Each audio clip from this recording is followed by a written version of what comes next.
beings, and we are not have to be turned on and off. Prime Minister Trudeau and Minister Mark Miller, we ask you to do the right thing today by extending the work permits and ensuring a fair pathway, a fair chance for the permanent residency to postgraduate work permit holder. जिसके भी work permit में इतना time बचा है, अपना time waste मत करो, नहीं तो आपकी पीआर भी लटकती रह जाएगी। Hey everyone, welcome back to my another video. हर जगह कनाडा में सिर्फ एक ही चीज़ चली हुई है, एक ही बात चली हुई है कि जो 4.9 मिलियन स्टूडेंट्स हैं उनका वर्क परमिट हो रहा है एक्सपायर 2025 तक। तो क्या उन जितने भी स्टूडेंट्स हैं तो क्या उन सबको वापस जाना पड़ेगा? इस चीज़ का जवाब इवन सरकार के पास भी नहीं है। उनको भी नहीं समझ आ रहा है कि हम इस चीज़ का जवाब क्या दें। जैसे कि पिछले कुछ टाइम पहले हमारे जस्टिन ट्रूडो ने एक वीडियो पोस्ट की थी, उसमें उन्होंने अपनी गलती एक्सेप्ट की थी कि हाँ, हमने एकदम से मास इमिग्रेशन इकट्ठा कर लिया है, लेकिन अब उनको खुद किसी को भी कुछ समझ नहीं आ रहा कि अब इस चीज़ का करना क्या है। पॉलिटिकल प्रेशर चला हुआ है और इतने सारे स्टूडेंट जो कि 4.9 मिलियन, आप 5 मिलियन लगाओ, 5 मिलियन स्टूडेंट्स का वर्क परमिट एक्सपायर होगा। उनका क्या होगा? उनकी जो फीस उन्होंने भरी है, जो वो इंडिया से पैसे लगा के आए, तो वो क्या सारे के सारे पैसे वेस्ट हो जाएंगे? उन स्टूडेंट्स का कोई भी फ्यूचर नहीं बचा है। हर एक मतलब कितनी जगह ऐसे स्टूडेंट है जहाँ पे वो प्रोटेस्ट कर रहे हैं कि हमें कुछ ना कुछ तो दो, हमें कोई तो ऑप्शन दो, कुछ तो ऐसी चीज़ करो कि हम यहाँ पे रह पाएँ, अपने पीआर के लिए कुछ ना कुछ पाथवे चूज कर पाएँ। हर किसी का परमिट एक्सपायर हो रहा है, लेकिन उनके पास कोई भी ऑप्शन नहीं है। सरकार खुद कुछ समझ नहीं पा रही है कि हमें क्या करना है, क्या नहीं करना है, और इस चीज का पूरा फायदा कौन उठा रहा है? जो अपोजिशन में है। Ensure that a person whose visa has expired will leave. We know that just on study permits there are 766,000 expiring by the end of December 2025. How will your department ensure that at the end of those study permit periods those persons will leave? Again, there are many ways that people leave the country, Tom. The vast majority leave voluntarily, and that's what's expected. So explain those ways. How will you ensure it?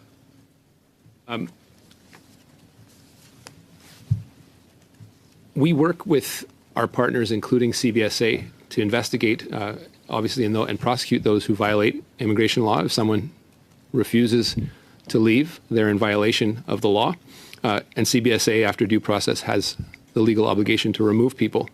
Again, this isn't something that is taken lightly, but in the vast majority of cases, those people that have come here temporarily. तापमान है वो बहुत ज़्यादा गर्म चला हुआ है हर जगह, चाहे स्टूडेंट्स को लेके हो, चाहे सरकार को लेके हो, हर जगह कुछ ना कुछ चीज़ें चली हुई हैं। सरकार तो नई बनेगी, अगले साल बनेगी या पुरानी आएगी, लेकिन जहाँ तक ज़्यादा हमें पता चल रहा है तो उसका तो जो मेन है वो लग रहा है कि ट्रूडो में भी इस बार ना आ पाए। दूसरी पार्टी के चांसेस ज़्यादा लग रहे हैं आने के, बट किसी को कुछ नहीं पता जब दूसरी पार्टी आएगी तो वो एकदम से क्या रूल चेंज करेंगे, उनका क्या रिएक्शन होगा, क्या चेंजेस आने वाले हैं, किसी को कुछ भी नहीं पता है। इस चीज़ को लेकर अगर हम 2025 का सोचें तो 2025 कोई भी प्रिडिक्ट नहीं कर सकता कि क्या 2025 ठीक रहेगा, क्या स्टूडेंट्स को 2025 में आना चाहिए, क्या अभी जो इंडिया में स्टूडेंट्स बैठे हैं उनको अपनी फाइल लगानी चाहिए कि नहीं लगानी चाहिए, या 2025 स्किप कर देना चाहिए। तो ये सब के दिमाग में क्वेश्चंस चले हुए हैं। Do you project will leave the country then at the end of December 2025, all 766,000?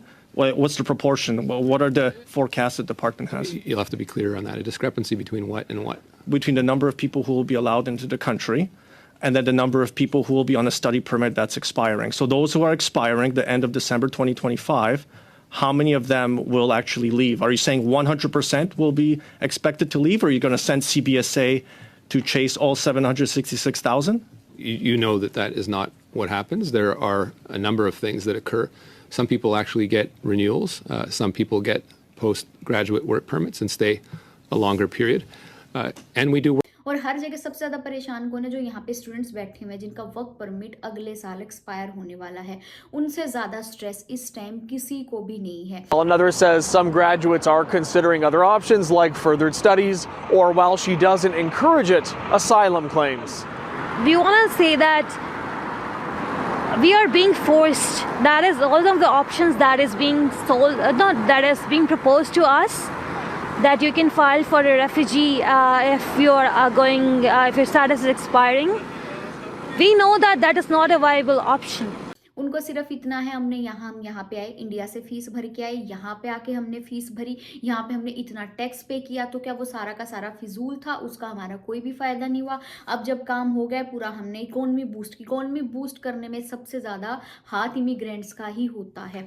तो सब जो हमने सब किया, अब हमें उसका रिजल्ट क्या मिल रहा है कि हमने स्टडी की, वर्क परमिट पूरा हुआ, इन्होंने रातों रात रूल चेंज कर दिया और अब हम अपने घर जाएं। तो अब हम अपने घर जाके क्या करेंगे? इतना पैसा जो हम लगा के यहाँ पे आए हैं, हमने तो यहाँ अपना करियर सेट करना था। तो हर जगह स्टूडेंट्स की सिर्फ ये बात है, बहुत सारे स्टूडेंट्स रो रहे हैं कि अब हम क्या करें क्या ना करें। सरकार से पूछ रहे हैं कि कुछ तो सोल्यूशन दो, कुछ एक्सटेंड, हमें अपना वर्क परमिट करना है, कुछ ऐसी चीज करो कि हम अपना वर्क परमिट एक्सटेंड कर पाए, एटलीस्ट 2 साल के लिए एक्सटेंशन दो। ये भी कहीं से सुनने में आ रहा है, कंफर्म अभी तक नहीं है, कि जो भी स्टूडेंट हेल्थ केयर में है या ट्रेड में है तो उनको मे भी वर्क परमिट एक्सटेंशन मिल सकती है। अभी तक कुछ भी कंफर्म नहीं है, बट एक्सटेंशन मिल सकती है, तो उनके लिए तो बेनिफिट हो जाएगा। लेकिन ये 4.9 मिलियन में सारे के सारे हेल्थ केयर या फिर इसमें ट्रेड में नहीं है, एग्रीकल्चर में नहीं है, इन सब चीज़ों में नहीं है, तो उन बाकी स्टूडेंट्स का क्या फ्यूचर होगा? मेन पॉइंट इज, जिसके भी पास वर्क परमिट 1.5 साल का एटलीस्ट पड़ा है, 2 साल का पड़ा है, तो अभी से पहले ही आप अपना ये सारी सिचुएशन देखते हुए बढ़िया स्टेप उठा लो। हेल्थ केयर की तरफ जाओ, ट्रेड की तरफ जाओ, फ्रेंच सीखो, ये सब चीज़ें अभी से पहले करना शुरू कर दो। ये ना हो कि अभी 1 साल पड़ा है, वहाँ पे हम चले जाएंगे, उस प्रोविंस में मूव हो जाएंगे, वहाँ पे 1 साल का प्रोसेस है, यहाँ पे 6 महीने का प्रोसेस है। इस चीज़ के चक्कर में बिल्कुल भी मत पड़ो, अभी ही अपना स्टेप उठाओ और जहाँ जहाँ आपको पता है कि ये डिमांड में है, यहाँ पे काम हो सकता है, तो वहाँ पे जाओ। और सबको पता है सिर्फ ये 4 से 5 चीज़ें ही डिमांड में है, इन्हीं लोगों को ये PR देंगे, तो उसमें घुस जाओ। एक चीज़ और है, कल को ये नहीं पता कि कल को अगर ये बोल दे कि हमारा तो हेल्थ केयर में कोटा पूरा हो गया, हमारा तो ट्रेड में कोटा पूरा हो गया, या फिर जैसे फ्रेंच ड्रॉ में इतने सारे स्टूडेंट्स एकदम से चले गए, ये कोटा पूरा हो गया, तो ये सब चीज़ें भी हो सकती हैं। तो इन सब चीज़ों का ध्यान रखो, जितना हो सके अपना जल्दी से जल्दी स्टेप उठाओ, कि किसी भी हालत में टाइम वेस्ट मत करो कि मेरे पास इतना है, अभी मेरे पास 1.5 साल का पड़ा है, 2 साल का पड़ा है, मैं फिर देख लूंगा, बिल्कुल भी नहीं। अपना जल्दी से जल्दी सर्च करना शुरू कर दो, जितना ज़्यादा जल्दी अपडेट करोगे उतने ज़्यादा स्टूडेंट्स यहाँ पे बैठे हैं, जितने भी न्यू स्टूडेंट आए हैं या फिर जिनको 1 साल हो चुका है, 2 साल हो चुके हैं, जो अब अपने वर्क परमिट में जाएंगे, जिनको वर्क परमिट मिलेगा, तो अब उन सबको पता है कि हमें हेल्थ केयर में जाना है, हमें ट्रेड में जाना है, स्टेम में जाना है, एग्रीकल्चर में जाना है, फ्रेंच में जाना है, या कंस्ट्रक्शन में जाना है, हमने कहाँ जाना है। तो ये सब चीज़ें हैं। तो अगर आप पीछे रह गए तो आप पीछे ही रह जाओगे। PR के लिए इतनी भागदौड़ चली हुई है इस टाइम कनाडा में, जिसकी कोई भी हद नहीं है। जो मेन कंसर्न है वो है जो 5 मिलियन स्टूडेंट्स है, वो अब किस पाथवे पे जाएंगे, वो कौन सा पाथवे चूज करेंगे। कुछ लोग, सारे के सारे 5 मिलियन स्टूडेंट सब लीनिया नहीं ले सकते, सब दोबारा से स्टडी नहीं ले सकते। ऑप्शन स्टडी बचता है कि आप दोबारा से स्टडी ले लो तो आपको वर्क परमिट और ज़्यादा मिल जाएगा, इसके अलावा कोई ऑप्शन नहीं। इसके अलावा है आप लीमिया कहीं ना कहीं से अरेंज कर सकते हो, एडजस्ट कर सकते हो, लेकिन 5 मिलियन स्टूडेंट्स को वो भी सारी चीज़ें नहीं मिल सकती। तो जिनका वर्क परमिट एक्सपायर होने वाला है 2025 में या 2024 के एंड में, तो लोगों का कुछ कहना है, सरकार की तरफ से भी कहना है कि सेल्फ रिपोर्ट हो जाओ, आप अपने आप ही चले जाओ, इससे पहले कि आप एकदम से इलीगल स्टेटस पे आ जाओ, आपका कोई स्टेटस ही ना बचे, आप आउट ऑफ स्टेटस हो जाओगे तो आप कनाडा में इलीगल माने जाते हो, तो आपको डिपोर्ट करना पड़ेगा, वो सिचुएशन ज़्यादा वर्स होगी। तो ये सब कनाडा के हालात अभी चले हुए हैं। और अगर आप 2025 का देखो तो सोच समझ के फैसला लो। अगर आप ये जो 3 से 4-5 फील्ड हैं इनके अंडर हो तो फिर आप आ सकते हो, अदरवाइज 2025 तो स्किप करना सबसे ज़्यादा बेस्ट ऑप्शन रहेगा। अगर अभी स्टूडेंट्स इंडिया में ही है और वो कनाडा आने की सोच रहे हैं तो 2025 टोटली स्किप कर दो। पहले देखो क्या चीज़ चली हुई है, क्या चीज़ नहीं चली, उसके बाद ही फैसला लो, क्योंकि जो यहाँ पे है वो ही बहुत ज़्यादा बुरी तरीके से फंसे हुए हैं। तो आई होप कि आपको आज की वीडियो इन्फॉर्मेटिव लगी होगी, अच्छी लगे तो लाइक शेयर सब्सक्राइब। तो फिर मिलती हूँ आपसे नेक्स्ट वीडियो में किसी और टॉपिक के साथ। तो ध्यान रखो, खुश रहो, सेफ रहो और मोटिवेट रहो।